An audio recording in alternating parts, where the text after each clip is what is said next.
Hi all of U. ഇന്നത്തെ വീഡിയോയിലൂടെ നമ്മൾ 6ാം ക്ലാസ്സിലെ ഒന്നാമത്തെ ചാപ്റ്റർ സ്റ്റാർട്ട് ചെയ്യുകയാണ്. നമ്മൾ 5ാം ക്ലാസ്സിലെ സയൻസ് റിവിഷൻ കംപ്ലീറ്റ് ആയി. 6ാം ക്ലാസ്സിലെ ഒന്നാമത്തെ ചാപ്റ്റർ ജീവൻ്റെ ചെപ്പുകളാണ്. അപ്പം SSCRT ടെക്സ്റ്റ് ബുക്കിലെ 6ാം ക്ലാസ്സിലെ ഒന്നാമത്തെ ചാപ്റ്റർ ഏതാണ്? ജീവൻ്റെ ചെപ്പുകൾ. ചെറിയൊരു ചാപ്റ്ററാണ്, പക്ഷേ ഇമ്പോർട്ടൻ്റ് ആയ കുറച്ച് കാര്യങ്ങളുണ്ട്, ബേസിക് കാര്യങ്ങളാണ്. അപ്പോൾ ഇത് പഠിച്ചാൽ നമ്മൾ എന്ത് ചെയ്യുക, ഉയർന്ന ക്ലാസ്സിലേക്ക് റിവിഷൻ എത്തുമ്പോൾ പഠിക്കാൻ ഈസി ആവും. അപ്പോൾ നമുക്ക് നേരെ വീഡിയോയിലേക്ക്. അപ്പോൾ ചാനൽ ഇഷ്ടമാകുകയാണെങ്കിൽ ഒന്ന് ഷെയർ ചെയ്യണം, സബ്സ്ക്രൈബ് ചെയ്യണം, സുഹൃത്തുക്കളിലേക്ക് എത്തിക്കണം. ഓക്കെ, നമ്മൾക്ക് ഈ ആദ്യത്തെ പേജൊന്നും വേണ്ട, അത് കുട്ടികൾക്ക് മനസ്സിലാക്കാൻ വേണ്ടി കൊടുത്തതേ ഉള്ളൂ. നമുക്ക് ഇമ്പോർട്ടൻ്റ് ആയ കാര്യം മാത്രം പെട്ടെന്ന് എന്ത് ചെയ്യുക, ഒരു 10 മിനിറ്റുള്ള വീഡിയോ ആയിട്ട് ചുരുക്കാം.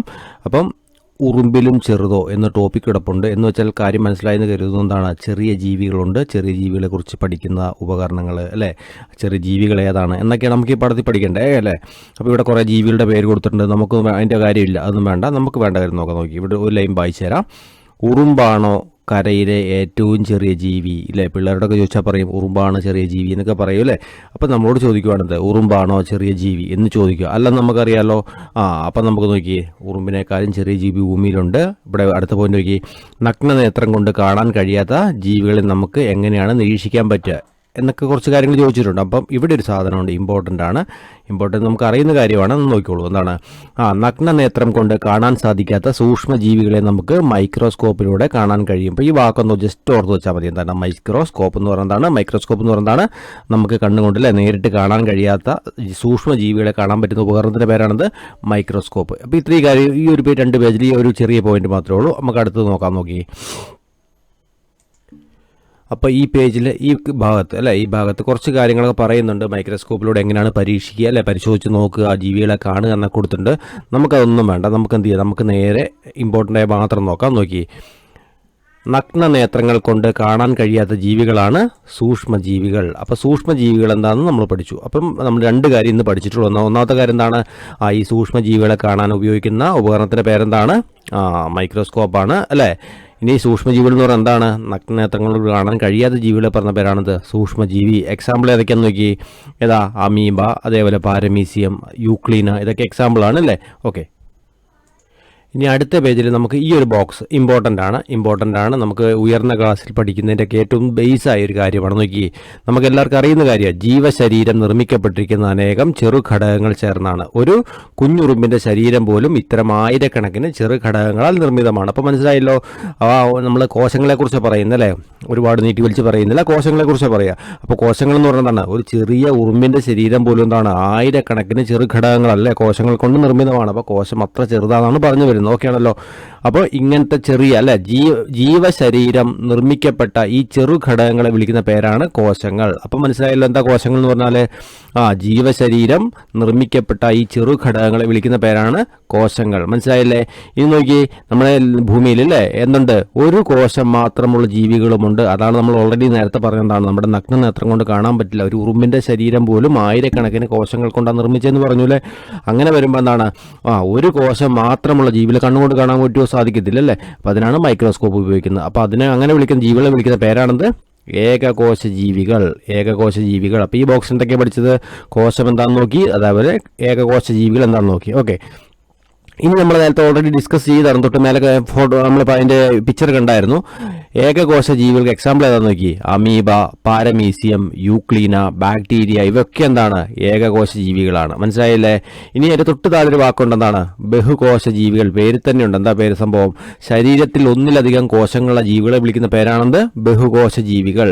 മനസ്സിലായില്ലേ? അപ്പോൾ ജന്തുക്കളും സസ്യങ്ങളും ഒക്കെ എന്താണ്? ബഹുകോശ ജീവികളാണ്. അപ്പോൾ ഇത്ര കാര്യം ഒന്ന് ഓർത്തിരിക്കുക. അപ്പോൾ ഈ ബോക്സ് എന്തൊക്കെയുള്ള കോശം എന്താണ്? കോശത്തിൻ്റെ വലിപ്പത്തിനെ കുറിച്ച് ധാരണ വന്നു, വളരെ ചെറുതാണെന്ന് തോന്നുന്നു അല്ലേ. അങ്ങനെ ചെറുതാണെങ്കിൽ പോലും ഒരു കോശം മാത്രമുള്ള ജീവികൾ ഭൂമിയിലുണ്ടെന്ന് പറഞ്ഞു. ഏതൊക്കെയാണ്? അമീബ, പാരമീസിയം, യൂക്ലീന, ബാക്ടീരിയ ഒക്കെയാണെന്ന് പറഞ്ഞു. മനസ്സിലായല്ലോ. ഇനി ഒരു കോശം മാത്രമേ ഒരു ജീവിക്കുള്ളെങ്കിൽ അതിനെ വിളിക്കുന്ന പേരാണെന്ത്? ഏകകോശ ജീവി എന്ന് പറയും അല്ലേ.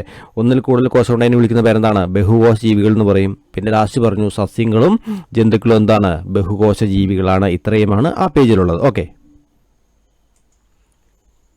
ഇനി അടുത്ത പേജൊന്നും നമുക്ക് വേണ്ട, അതിലൊന്നും നമുക്ക് വേണ്ട, ഒരു പോയിന്റ് പോലുമില്ല. അപ്പം നോക്കി, ഇനി നമുക്ക് പഠിക്കേണ്ട ഒരു സാധനമാണത്. ഇത് ഇമ്പോർട്ടൻ്റ് ആണത്. കോശങ്ങൾ പലതരം എന്ന് പറയും അല്ലേ. അപ്പോൾ കോശം എന്ന് പറഞ്ഞാൽ സിമ്പിളി ഒറ്റ വാക്കിൽ പറഞ്ഞു നിർത്താൻ പറ്റുന്ന ഒരു സാധനമല്ല. കോശങ്ങൾ എന്തുണ്ട്? ഡിഫറെൻറ്റ് ടൈപ്പ് ഉണ്ട്. കോശങ്ങൾ പലതരമുണ്ടെന്നാണ് പറയുക.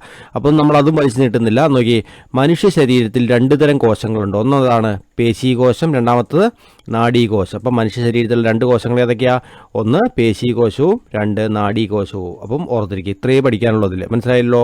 ഇനി നമുക്ക് പഠിക്കേണ്ട ഒരു കാര്യമാണത് കോശത്തിനുള്ളിൽ എന്നൊരു ഭാഗം നോക്കണം. എന്താണ് കോശത്തിനുള്ളിൽ എന്തെല്ലാം സംഭവങ്ങളുള്ളതാണ് നമുക്ക് നോക്കേണ്ടത്. ഓക്കെ, അപ്പോൾ ഇവിടെ ഒരു പിക്ചർ കൊടുത്തിട്ട് എന്താണ്, ഒരു ജന്തുകോശമാണെങ്കിൽ അവിടെ മിനിമം എന്തൊക്കെ ഉണ്ടാവും? കോശസ്തരം ഉണ്ടാകും, കോശദ്രവ്യം ഉണ്ടാവും, മർമ്മം ഉണ്ടാവും. ഇത്രയുമാണ്. ചെറിയ ക്ലാസ് ആയതുകൊണ്ട് ഇത്രയേ പറയുന്നുള്ളൂ. അപ്പോൾ 6ാം ക്ലാസ്സിലെ 1ാം ചാപ്റ്ററിൽ ഇത്രയേ തരുന്നുള്ളൂ. എന്താണ് ഒരു കോശത്തിലെ അല്ലേ, ഒരു ജന്തുകോശത്തിലെ പ്രധാന ഭാഗങ്ങൾ ഏതാണ്? കോശസ്തരം അല്ലേ, രണ്ടാമത്തേതാണ് കോശദ്രവ്യം, 3 മർമ്മം പറഞ്ഞിട്ടുണ്ട് അല്ലേ. അപ്പം നോക്കി ഈ ഒരു ബോക്സും കൂടി നമുക്ക് നോക്കി നോക്കാം. എന്താ സംഭവം എന്ന് വെച്ചാൽ നോക്കി, മർമ്മം, കോശദ്രവ്യം, കോശസ്തരം എന്നിവ ചില പ്രധാന കോശഭാഗങ്ങളാണ്. കോശത്തിൻ്റെ കേന്ദ്രമാണ് മർമ്മം അല്ലേ, കോശത്തിൻ്റെ ആവരണമാണ് കോശസ്തരം, കോശസ്തരത്തിനകത്ത് നിറഞ്ഞിരിക്കുന്ന ദ്രവ പദാർത്ഥമാണ് കോശദ്രവ്യം. മനസ്സിലായല്ലോ. 5ാം ക്ലാസ് ആയതുകൊണ്ട് തന്നെ ബേസായ കാര്യങ്ങളേ ഉള്ളൂ. ഡീറ്റെയിൽ ആയിട്ട് ഹയർ സ്റ്റാൻഡേർഡ് ഇപ്പം കുറച്ചുകൂടി ഡീറ്റെയിൽ ഇല്ല, DNA, RNA അങ്ങനെ കുറേ സാധനങ്ങളൊക്കെ എന്ത് ചെയ്യുക ഉള്ളിൽ വരും. അപ്പം നമ്മുടെ ഈ 6ാം ക്ലാസ്സിലെ ടെക്സ്റ്റ് ബുക്കിൽ മിനിമം ഇത്ര കാര്യം പറയുന്നുള്ളൂ. കോശത്തിന് പ്രധാനപ്പെട്ട ഭാഗം ഏതൊക്കെയാണ്? ഒന്ന് കോശസ്തരം എന്ന് വെച്ചാൽ കോശത്തിന് എന്ത് ചെയ്യുക, പുറമേയുള്ള ആവരണത്തിന് പറഞ്ഞ പേരാണത് കോശസ്തരം. രണ്ടാമത്തെ കോശദ്രവ്യം എന്ന് പറയുന്നതാണ് ഈ ആവരണത്തിനകത്തുള്ള എന്ത് ചെയ്യുക, ഈ ദ്രാവക ഭാഗത്തിന് പറഞ്ഞ പേരാണത് കോശദ്രവ്യം എന്ന് പറയുക. മൂന്നാമത്തെ മർമ്മം എന്ന് പറഞ്ഞാൽ കോശത്തിന്റെ കേന്ദ്രം, അതിന് പറഞ്ഞ പേരാണത് മർമ്മം. അപ്പം ഇത്രയും എന്ത് ചെയ്യുക ഈ ക്ലാസ്സിൽ പഠിക്കാൻ നമുക്കുള്ളൂ. ഓക്കെ ആണല്ലോ. ഓക്കെ, ഇനി നമുക്ക് അടുത്ത് നോക്കേണ്ടതാണ് സസ്യശരീരം എന്നൊരു ഭാഗം നോക്കണം. സസ്യശരീരം, അപ്പം നമ്മൾ മനുഷ്യൻ്റെ അല്ലെങ്കിൽ ജീവജാലങ്ങളുടെ കോശത്തിൻ്റെ കാര്യം നമ്മളിപ്പം ഡിസ്കസ് ചെയ്തു അല്ലേ. അപ്പം എന്നാൽ സസ്യകോശങ്ങൾ അങ്ങനെയാണോ എന്ന് നമുക്കൊന്ന് നോക്കാം. അപ്പം നോക്കി, അപ്പം നമുക്ക് ഒരു താരതമ്യ പഠനം നോക്കാം അല്ലേ. നോക്കിയേ, ജന്തുകോശങ്ങളിൽ കാണാത്ത എന്തെങ്കിലും ഭാഗങ്ങൾ സസ്യകോശങ്ങളിലുണ്ടോ? ഇതാണ് അടുത്തതായിട്ട് നമുക്ക് നോക്കേണ്ട ഒരു കാര്യം. ഓക്കെ ആണല്ലോ. അപ്പം ഇവിടെ എന്ത് ചെയ്യുക, ജന്തുകോശം കൊടുത്തിട്ടുണ്ട്, ഇവിടെ സസ്യകോശം കൊടുത്തിട്ടുണ്ട്. നമുക്ക് എന്ത് ചെയ്യുക, പിക്ചർ കറക്റ്റാണ്, നമുക്ക് നോക്കാം. മർമ്മം ആർക്കുണ്ട്? 2 പേർക്കും അല്ലേ. 2 കോശത്തിൽ എന്തുണ്ട്? മർമ്മമുണ്ട്. ഹരിതകം ആർക്കുണ്ട്? ഹരിതകം സസ്യകോശത്തിലുണ്ട്, ജന്തുകോശത്തിലുണ്ടോ? ഇല്ല അല്ലേ. അപ്പം എന്താണ് ഹരിതകം. മൂന്നാമത്തേതാണ് കോശദ്രവ്യം, 2 പേർക്കും ഉണ്ട് അല്ലേ, നിറഞ്ഞിരിക്കുന്ന ദ്രാവകം 2 പേർക്കും ഉണ്ട്. കോശഭിത്തി അതെവിടെയുണ്ട്? സസ്യകോശത്തിനുണ്ട്, ജന്തുകോശത്തിനില്ല അല്ലേ. അപ്പോൾ നോക്കിയേ, ഫേനം അത് 2 പേർക്കും ഉണ്ട്. കോശസ്തരം അതും 2 പേർക്കും ഉണ്ട് അല്ലേ, സസ്യകോശത്തിനുണ്ട്, ജന്തുകോശത്തിനുമുണ്ട്. ഓക്കെ, അപ്പോൾ ഇവിടെ ഇല്ലാത്തത് ഏതാണ്? ഇവിടെ ഇല്ലാത്തതെന്ന് പറഞ്ഞാൽ ഹരിതകം അതേപോലെ കോശഭിത്തി. ഈ 2 സംഭവങ്ങൾ ആർക്കാണ് എക്സ്ട്രാ ഉള്ളത്? അത് സസ്യകോശങ്ങൾക്കാണ്. ഈ കാര്യം ഒന്നോർത്തിരിക്കണം. ഓക്കെ, അപ്പം നമ്മളോട് ഒരാൾ ചോദിക്കുവാണ്, എന്താണ് സസ്യകോശത്തിലും ജന്തുകോശത്തിലുമുള്ള വ്യത്യാസം എന്താണെന്ന് ചോദിച്ചാൽ എന്താണ്, സസ്യകോശത്തിന് എന്തുണ്ട്?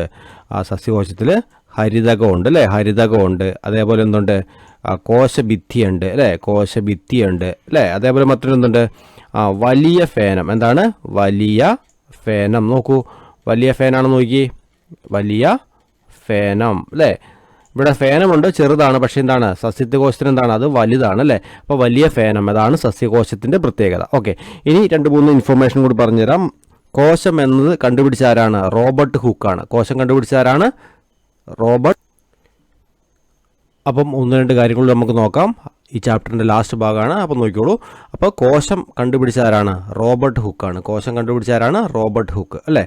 സസ്യകോശമാണെങ്കിലോ MJ ശ്ലീഡൻ ആണ് സസ്യകോശം കണ്ടുപിടിച്ചത്. ജന്തുകോശമാണെങ്കിലോ തിയോഡർ ഷ്വാനാണ് ജന്തുകോശം കണ്ടുപിടിച്ചത്. അപ്പോൾ ഈ ഒരു 3 കാര്യങ്ങളോട് ഒന്ന് ഓർത്തിരിക്കണം. ഓക്കെ, അപ്പം 6ാം ക്ലാസ്സിലെ ചാപ്റ്റർ ജീവൻ്റെ ചെപ്പുകൾ എന്ന ചാപ്റ്റർ ചെറിയ ചാപ്റ്ററാണ്, ഒരു 5 മിനിറ്റുള്ള വീഡിയോ ആണ്. അപ്പോൾ നിങ്ങൾക്ക് തീർച്ചയായിട്ടും ഉപകാരപ്പെടുമെന്ന് കരുതുന്നു. ഉയർന്ന ക്ലാസ്സിൽ നമുക്കിതിൻ്റെ ഡീറ്റെയിൽ കാര്യങ്ങൾ പഠിക്കാം. അപ്പം വീഡിയോ ഇഷ്ടമാകണമെങ്കിൽ ഒന്ന് ഷെയർ ചെയ്യണം, സബ്സ്ക്രൈബ് ചെയ്യണം. Okay, thank